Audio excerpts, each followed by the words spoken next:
It's Friday. Let's dive into the weekend with an interactive discussion on the mainframe, the algorithm, out-of-body experiences, and quantum tunneling.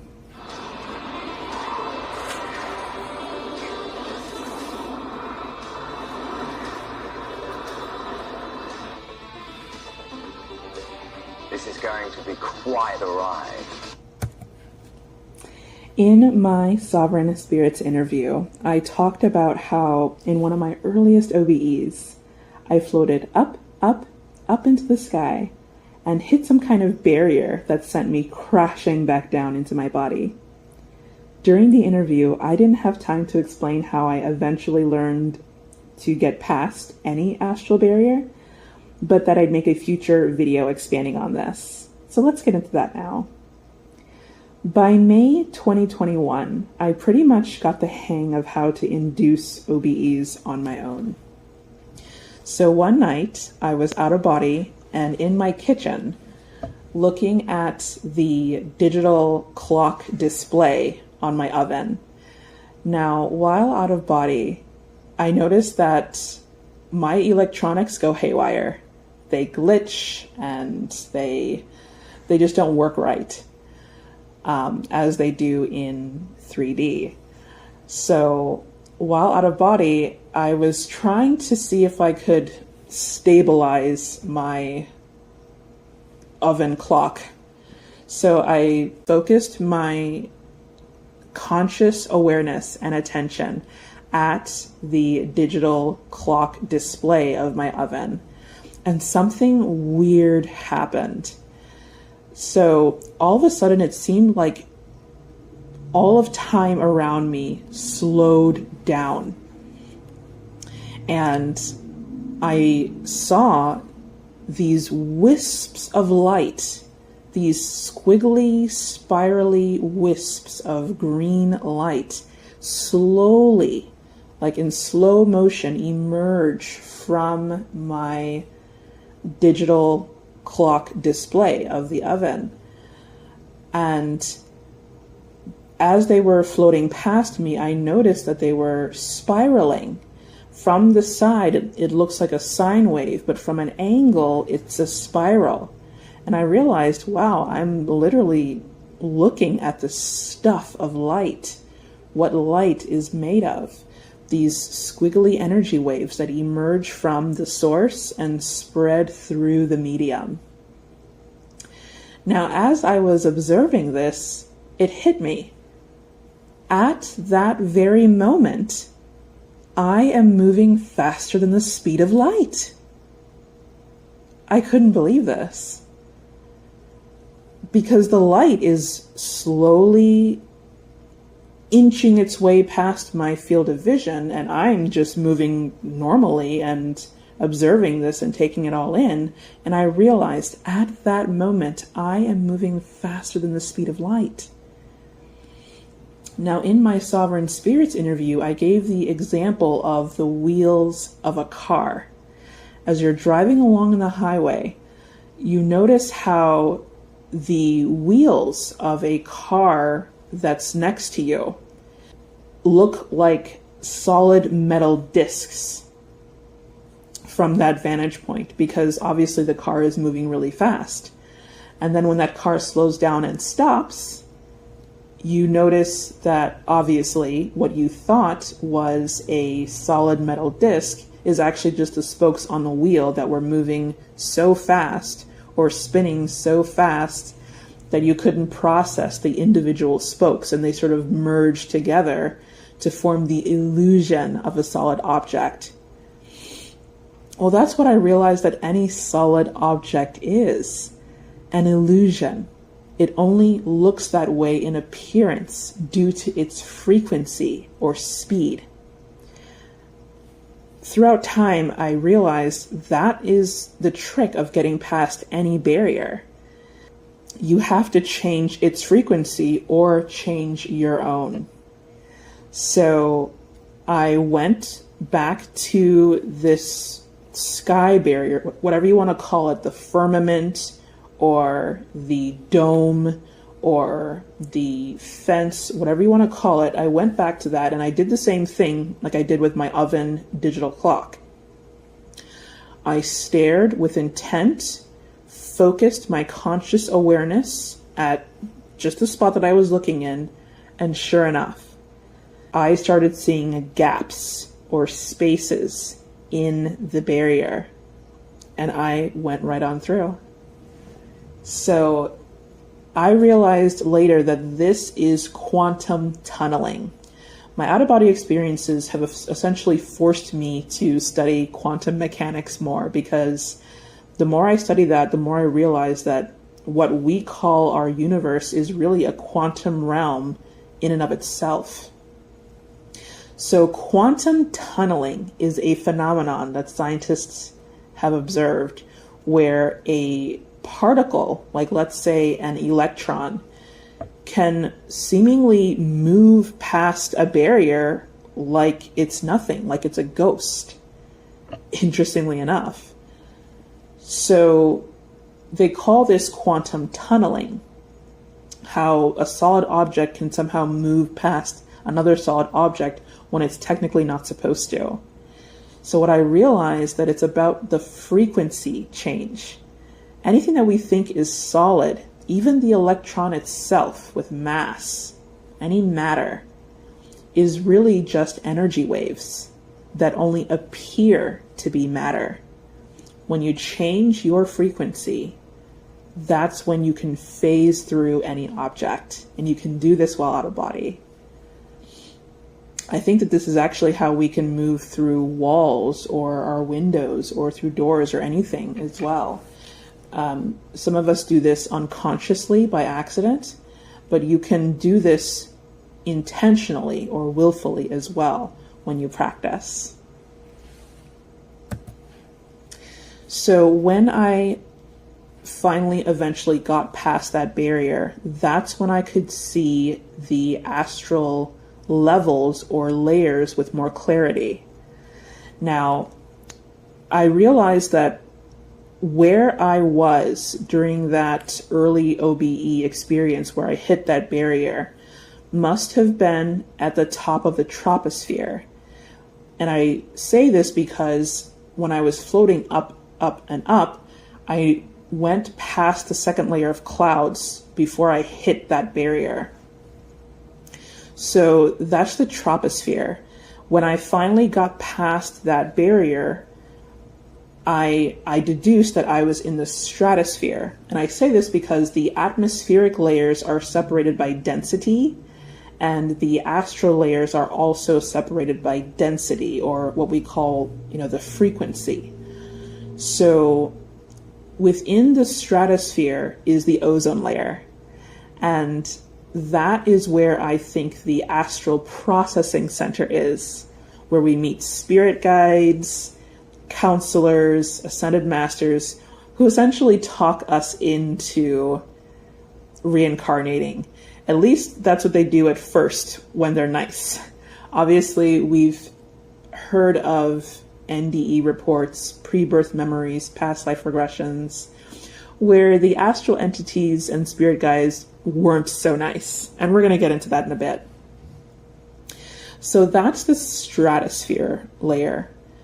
And that's where a lot of your typical New Age experiences are, with meeting the spirit guides, the Akashic records, and things like that.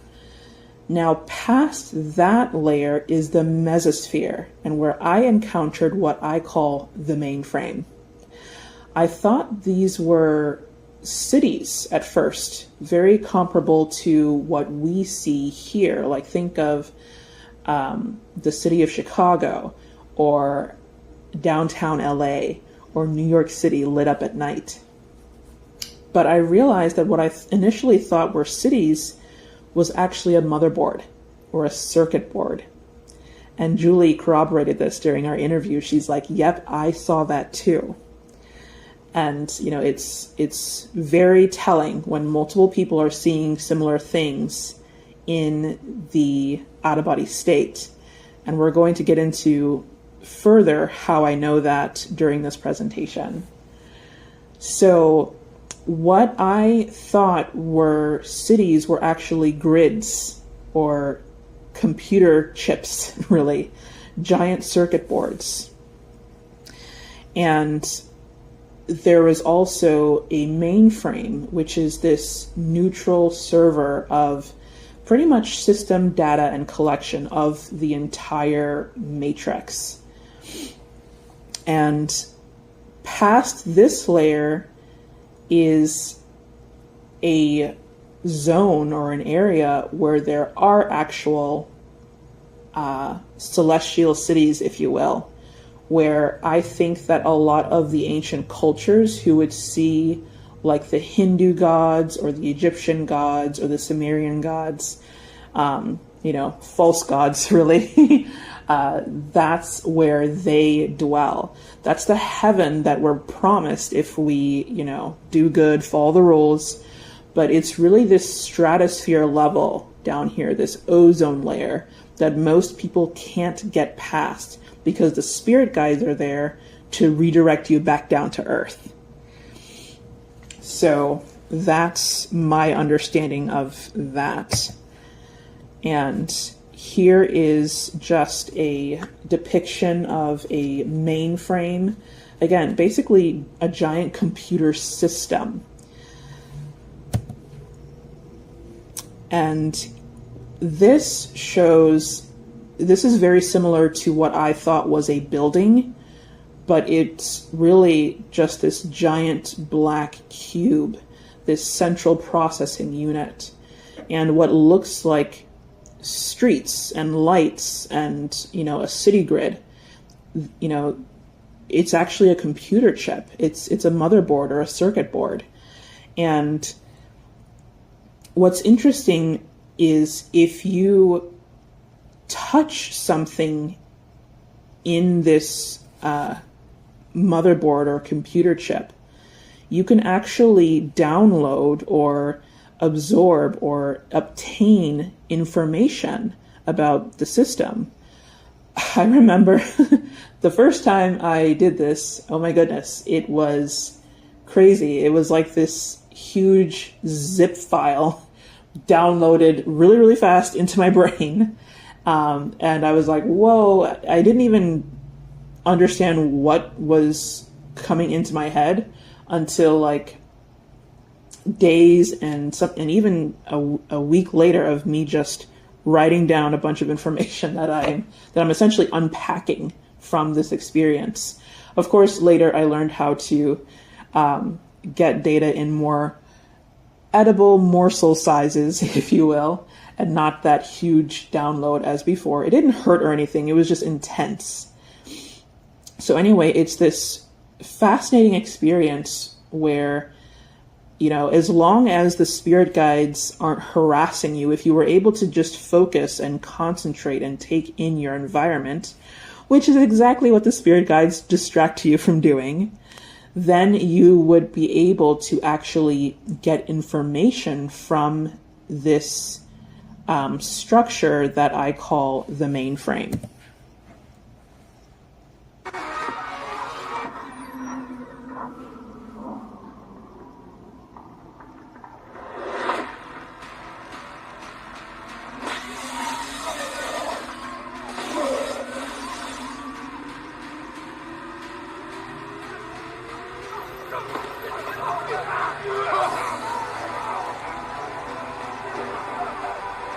Split, man.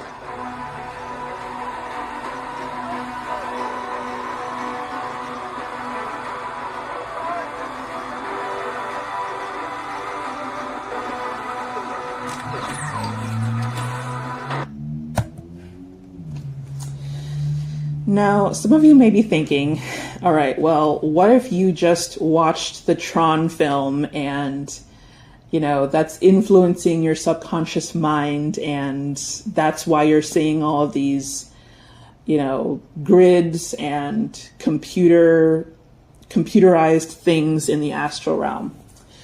That's a good question, but I tend to lean towards that not being the case for a few reasons. Number one, again, Julie saw the circuit board too during our Sovereign Spirits interview. She confirmed this. She was actually shocked when I mentioned this, and she was like, whoa, whoa, whoa, Lucy, stop. Wait a minute. I saw that too.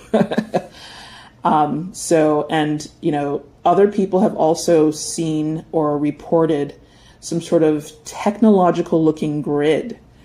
So that's one. And number two, many ancients and past cultures have actually modeled their cities and structures after these celestial computer grids in the sky.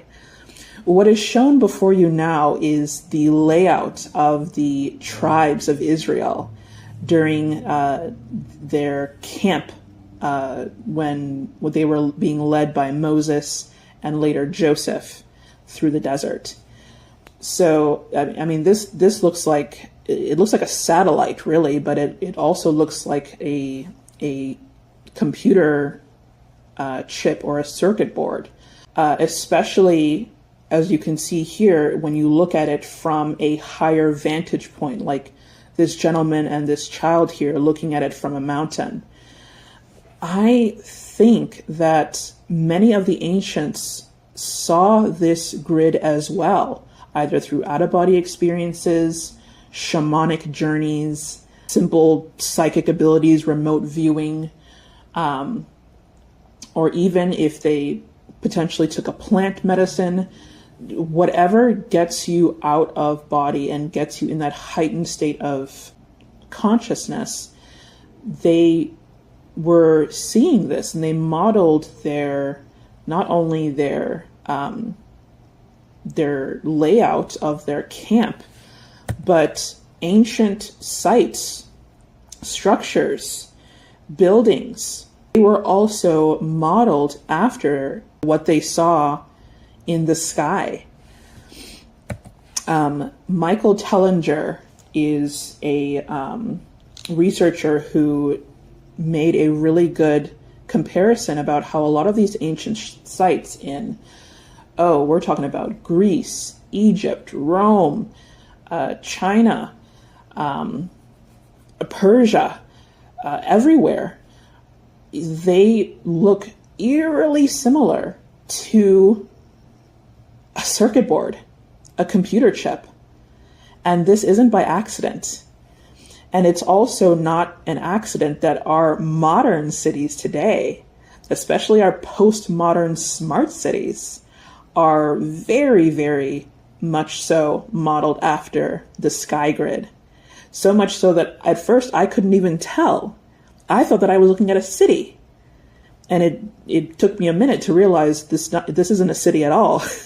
I'm just small. I'm just a tiny spirit. And we're in some sort of giant computer, which is very, very, it definitely took a while for me to digest that and to let that sink in. It was definitely a process, a grieving process, but, at the end of the day, I really think that it's also rewarding that we're one of the few who know about this. So that's the second point. And the third point is, again, look at the quality of the information that I get from this mainframe. So I explained this as well in my previous video with the header, how do we know, or how do I know?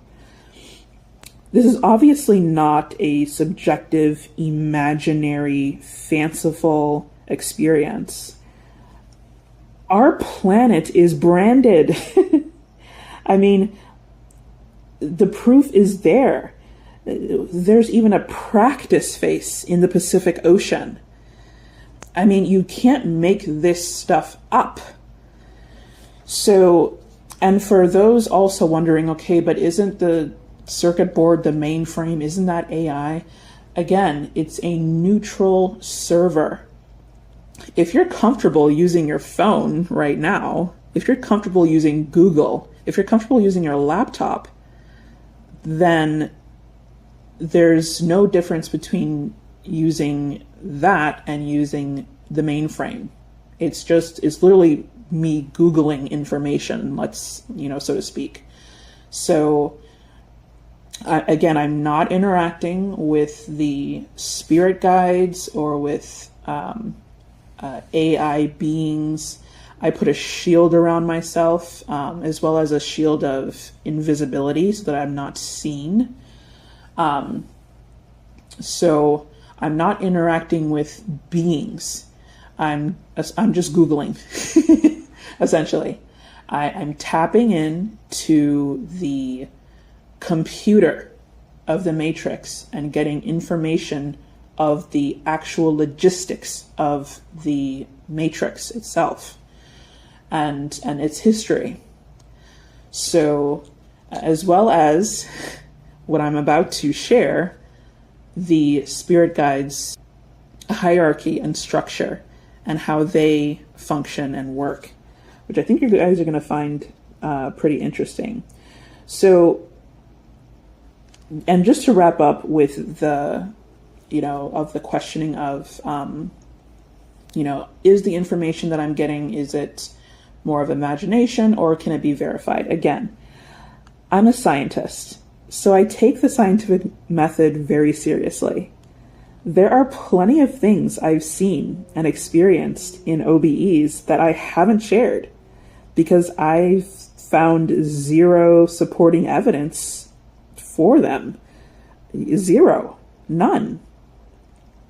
And that's the majority of the things that I witness out of body. Does that mean that that I'm just imagining it? Not necessarily. Just that I haven't yet found anything in our tiny 3D or third dimension that supports what I saw in the out-of-body state. So pretty much I present information to you guys that I have been able to verify with third dimension data. So the information that I present to you, you can cross-check. Again, I always invite you guys to please check my descriptions. I put links, reference materials, articles, books, anything I think will help aid all of us in putting these puzzle pieces together. And again, we have a giant face on the side of our planet for anyone who still doubts my OBEs. All right, so this topic is very, very crucial right here. So we talked about the mainframe.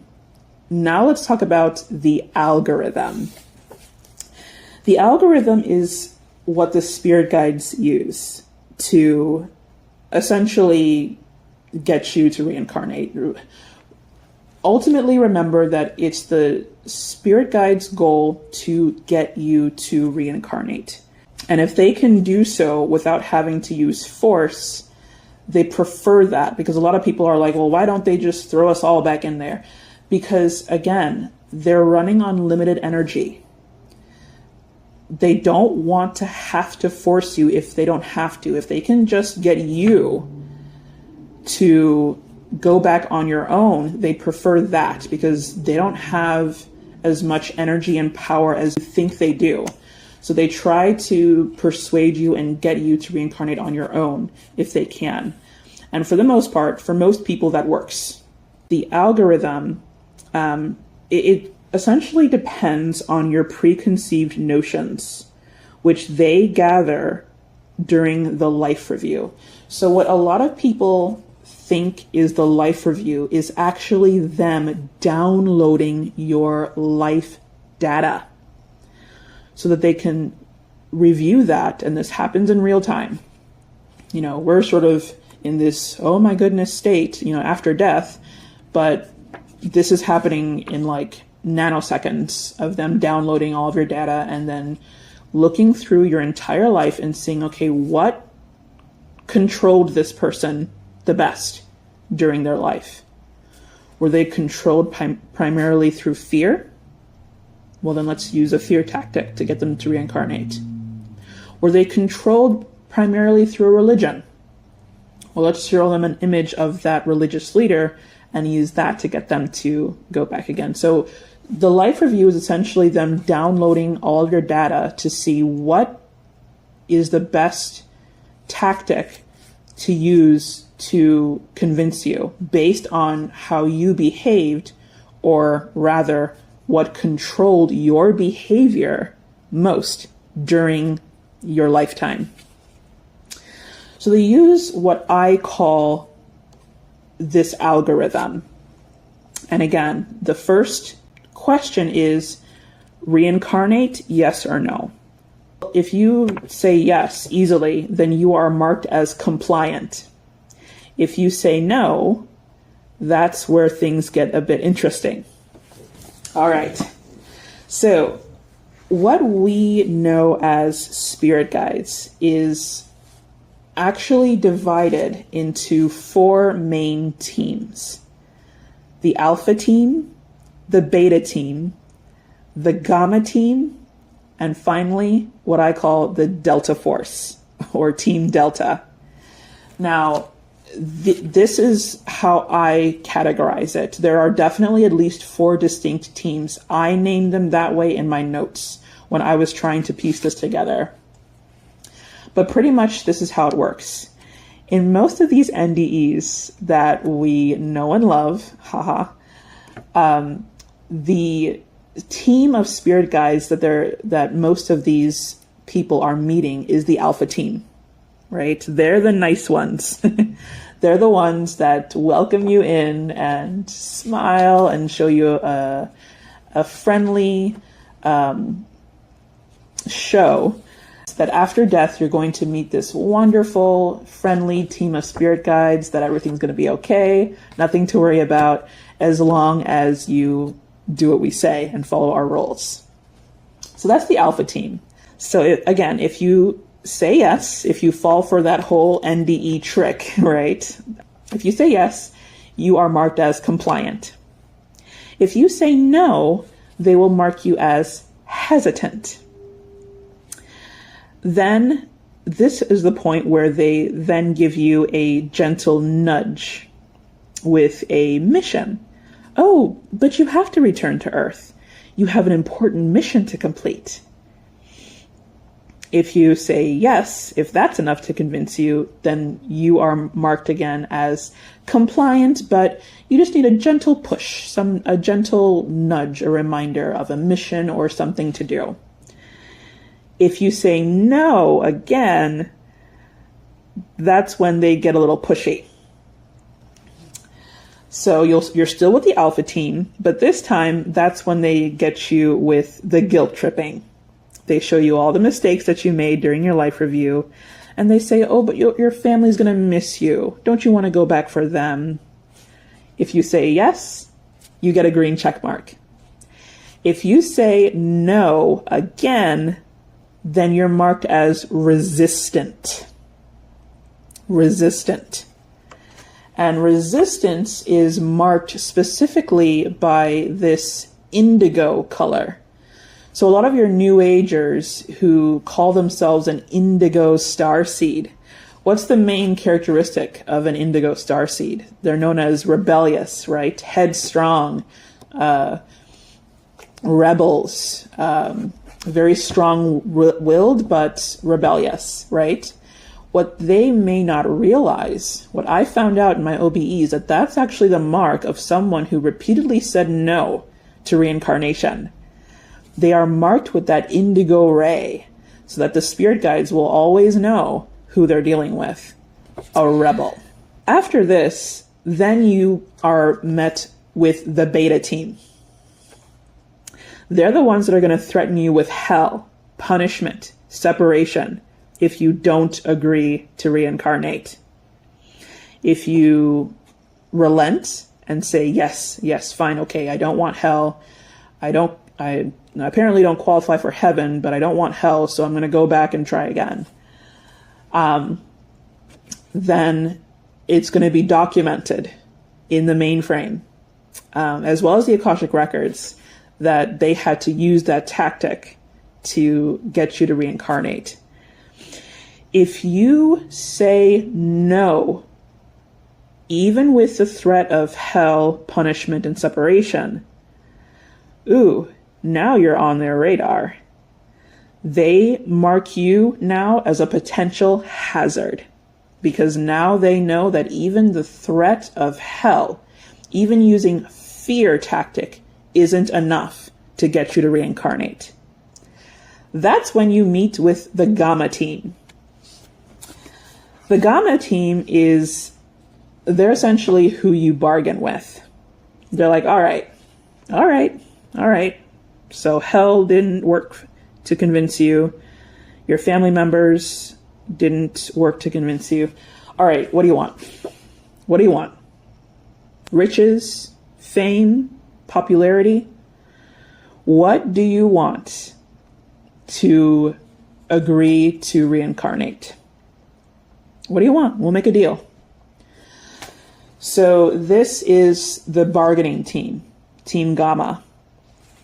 These are the ones that, especially these days, you're seeing a lot more celebrities. Like Hollywood is saturated. The entertainment industry is saturated because a lot more people are requiring, some kind of bargain to agree to come back here.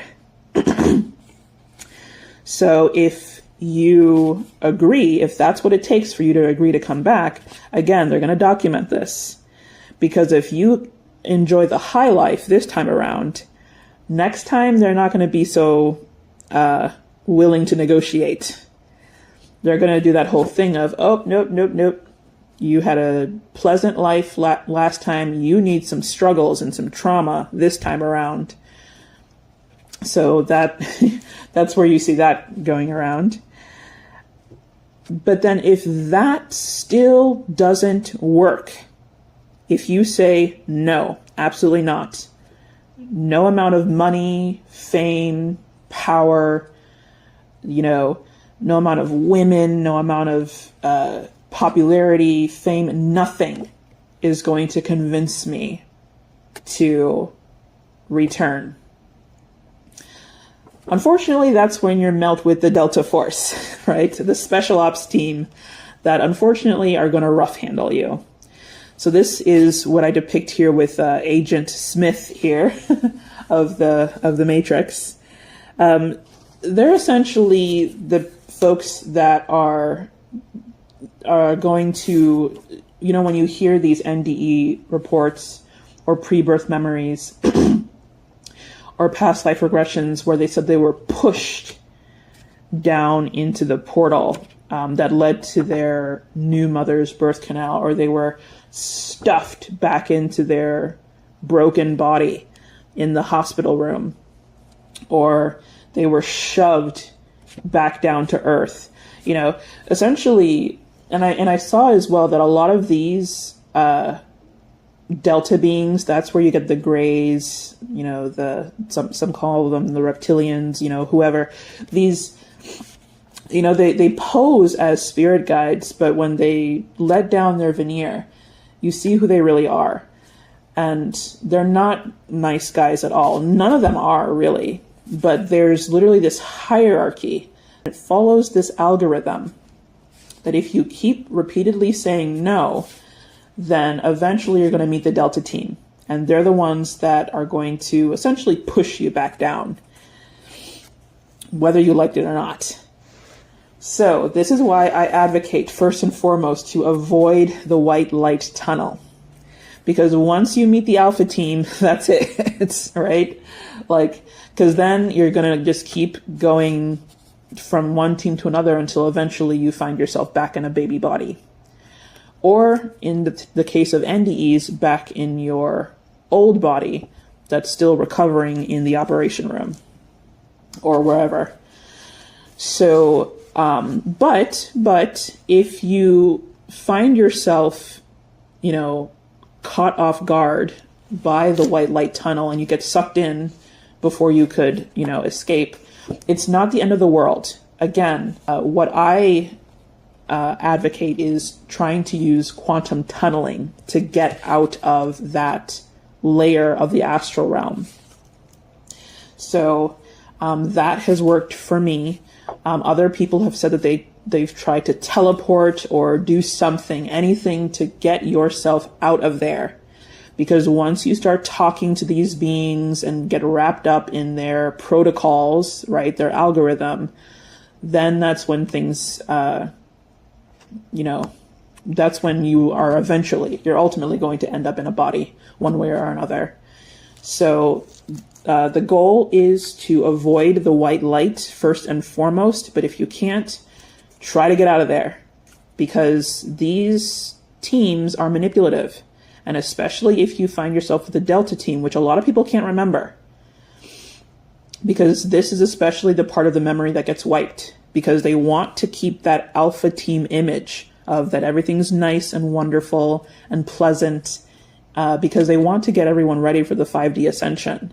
So they want everyone on their side. So they have to act nice. So that's what all that is. So what I would like for people to do is to, get into a state, whatever it is, meditation, or just get into a quiet space and try to think back. Try to think back to before you were born. Some of you already have pre-birth memory, some of you don't. But sort of integrate, how your life is now, and try to think back to where you were before. What team do you think you met before this life? Do you feel that you had a relatively pleasant experience during the in-between? Do you think that you willingly came back to Earth, that you willingly reincarnated? It could be that you met with the Alpha team and that you were compliant and that you said yes and followed all of their rules and that you chose to come back here, quote unquote chose. I use quotes again because, again, there was some manipulation there, but if you felt that your pre-life experience was relatively easy or comfortable, and that you essentially agreed to come back here, comment below if you think that you met with Team Alpha. If you felt that you were kind of coerced here, that someone made a suggestion to you, like, oh, come back for your family, or come back to clear karma, or whatever it took to convince you or persuade you, comment below, because then that potentially means that you met with the Beta team. If you felt that, oh, nope, I got a pretty good deal in this life, and you felt that you bargained, comment below. It could be that you met with the Gamma team. Or do you think, nope, my life is crap. I was shoved down here. I was totally forced here against my will. I was pushed, shoved, or thrown down here. Whatever the case, comment below if you think you were rough handled and were unfortunately met with Team Delta, who I call the Delta Force, or the special ops teams that essentially rough handle humans. So that's my summary of the human management team. And I have a hunch that a lot more people met the Delta Force than people realize, because a lot of people's memories are wiped, especially when they had a rough experience, because they don't want you remembering that. They want only the people that are remembering the pleasant experience with what you see here on the left, with the angels, the spirit guides, the archangels, the nice ones. They don't want people remembering the Agent Smiths, because if too many people remember that, then everyone's going to know what's going on. So, okay. The last thing that I wanted to talk about was a question that I got a few times, not only on this channel, but during the Sovereign Spirits interview. So some people asked, okay, wait a minute, if you got out, why on earth did you come back? And that's a great question. So when I went through the core and I essentially emerged into my true self. It was like breathing for the first time. I don't even know how long I was out, but I noticed that there was this crystalline prism structure around my head, and the moment I emerged, it was already like disassembling and sort of spreading out and away from my head area. And I was in this black space, but it was very bright, and it took me a second to realize that this extremely bright light was coming from me. So I looked up laser projectors. When this crystal or prism structure released from my head area, and again, I wasn't in a pod, I was just in this space. And you can see in the center of this photo here where it says prism. That's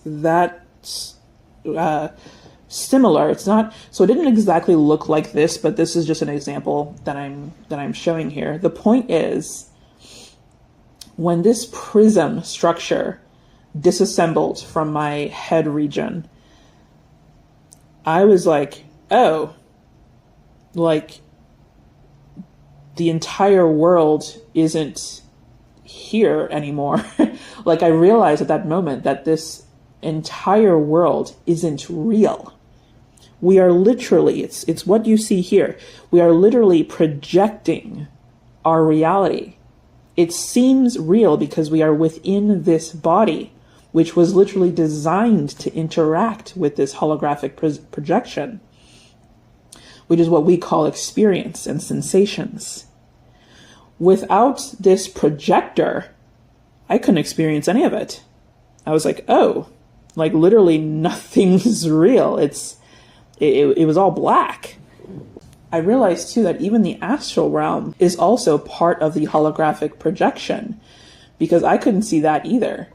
The astral realm, the various levels of the astral realm are also within this simulation, which is all, by the way, within this construct, the construct that I described in the previous video. Where I was in was outside of the construct. And I knew this because when I'm out of body in the astral realm, or even when I was in the void, sort of like, you know, outer space, if you will, of this false construct, my physical body was fine. My physical body was just, you know, on standby mode. But when I used this method of going through the core and emerging into the real, I knew that if I never returned, my physical body would die.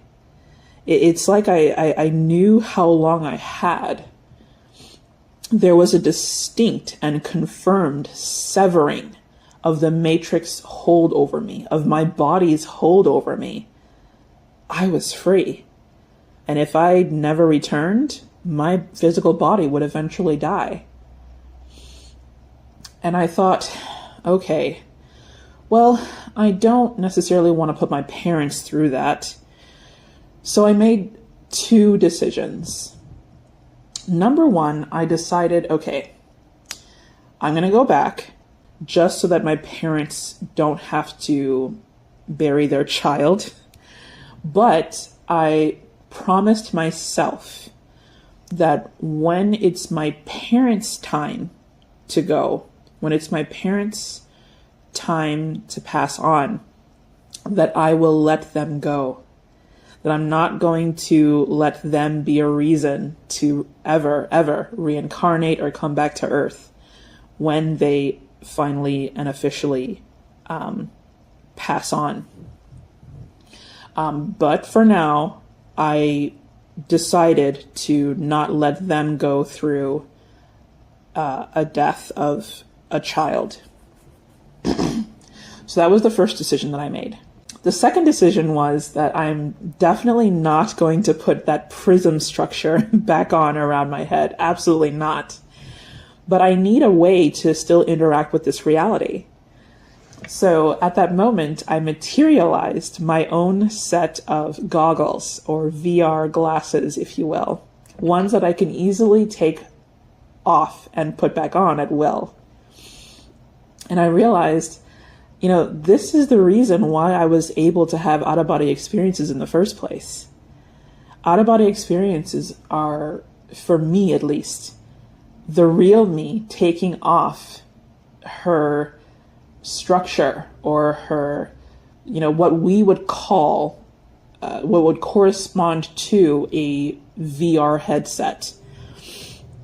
It's the real me essentially waking up, and we're synchronized.